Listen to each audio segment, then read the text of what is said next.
మీరు car purchase చేసినప్పుడు invoice లో ఈ టీసీఎస్ అనే వర్డ్ ని ఐడెంటిఫై చేశారా? So what does it mean and ఈ అమౌంట్ ని ఎలా రిఫండ్ తీసుకోవాలనేది నేను ఎక్స్ప్లెయిన్ చేస్తాను. What still the end.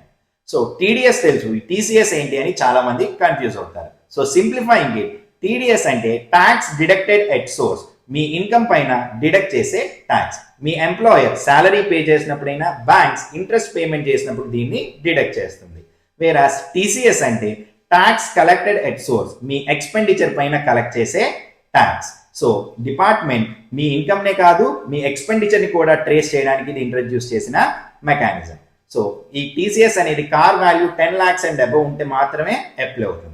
For example, మీరు పర్చేస్ చేసిన కార్ వాల్యూ 20 lakhs అయితే అందులో 1% 20,000 టీసీఎస్ గా డీలర్ కలెక్ట్ చేస్తారు. సో ఇప్పుడు మీ డౌట్ ఏంటి అంటే ఈ అమౌంట్ ఎలా రిఫండ్ తీసుకోవాలనే కదా.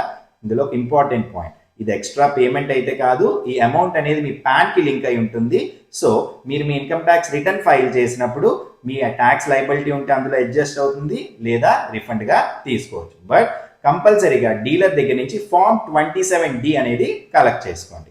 సో ఈ టీసీఎస్ అనేది కార్స్ కి మాత్రమే కాదు, ఎనీ లగ్జరీ ఐటమ్స్ కానీ, హై వాల్యూ ట్రాన్సాక్షన్స్ కానీ, ఫారెన్ కరెన్సీ పర్చేస్ చేసిన, ఫారెన్ ట్రావెల్ చేసిన వీటన్నిటికీ కూడా ఈ టీసీఎస్ అప్లై అవుతుంది. So next time high value transactions చేసినప్పుడు ఈ టీసీఎస్ అనేది మైండ్లో ఉంచుకోండి. Save this reel for future reference and comment your doubts below. Thank you.